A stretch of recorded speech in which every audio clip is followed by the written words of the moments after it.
ভাবি জি। এই তো সেমাইটা একটা রান্না করে দাও না দুধ দিয়া। সব সময় তো সেমাই রান্না করে দিই, আজকে সেমাইয়ের মিষ্টি বানাই দিই। সিমের মিষ্টি বানানো যায়? হ্যাঁ আমি বানাই, তুমি খেয়ে দেখো। আচ্ছা ঠিক আছে। আচ্ছা চলো। প্রথমে চুলায় একটা কড়াই বসিয়ে দিলাম, তার ভিতরে সেমাইগুলোকে ঢেলে এবার সুন্দর করে হালকা একটু ব্রাউন কালার করে ভেজে নিব। সুন্দর করে ভেজে নেওয়ার পরে আমি সেমাইটাকে ঠান্ডা করে নামিয়ে নেব। তারপরে দেখো সুন্দর করে আমি ভেজে নিয়েছি। এবার সেমাইটাকে আমি 5 মিনিটের মতো ঠান্ডা করে নামিয়ে নিয়েছি। নামিয়ে নেওয়ার পর একটা বাটিতে আমি সুন্দর করে পরিবেশন করলাম।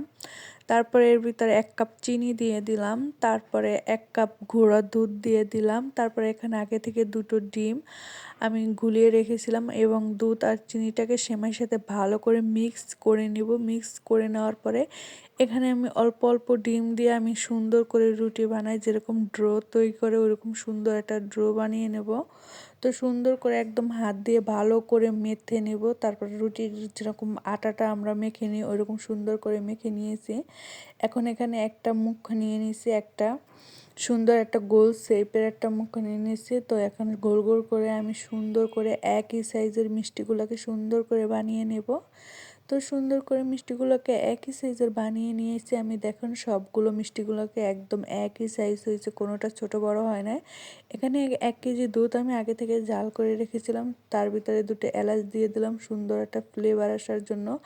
তার ভিতরে আপনার চিনি দিয়ে দিলাম 1 কাপের মতো, তারপরে হালকা একটু লবণ দিয়ে দিলাম মিষ্টির ব্যালেন্সটা ঠিক রাখার জন্য। তো এখানে এখন আমি ছোট্ট একটা বাটিতে হালকা একটু পানি নিয়ে নিব। পানি নিয়ে তারপর 10 টাকা দামের দুধের প্যাকেট আছে ওগুলোকে আমি গলিয়ে নিয়েছি। এখন দুধটা বলক আসার পরে আমি তার ভিতরে দিয়ে দিলাম সুন্দর করে। এবার দুধটাকে আমি বলক উঠিয়ে আমি পাশের সাইডে রেখে দিব, দুধটাকে ঠান্ডা হতে থাকবে। এখন আমি কি করব, মিষ্টিগুলোকে সুন্দর করে ভেজে নিব, একদম লাল লাল করে ভেজে নেব। আমি এক এক করে মিষ্টিগুলোকে এখন সুন্দর সুন্দর করে ভেজে নেব। আমি প্রথমে 3টা দিয়ে দিয়েছি, দেওয়ার পরে তারপর আমি সুন্দর করে একদম লাল করে ভেজে নিয়েছি। তো ভেজে নেওয়ার পর আমি এখন একটা বাটিতে উঠিয়ে নেব। সুন্দর করে আপনারা মিষ্টিটাকে ভাজবেন ভালো করে ভেজে, তারপরে সুন্দর করে একদম করে নেবেন। তারপরে আমি আবারও 3টা মিষ্টি ভেজে দেখাচ্ছি আপনাদেরকে। একই রকমের করে আমি সব মিষ্টিগুলোকে এক এক করে সব ভেজে নিলাম।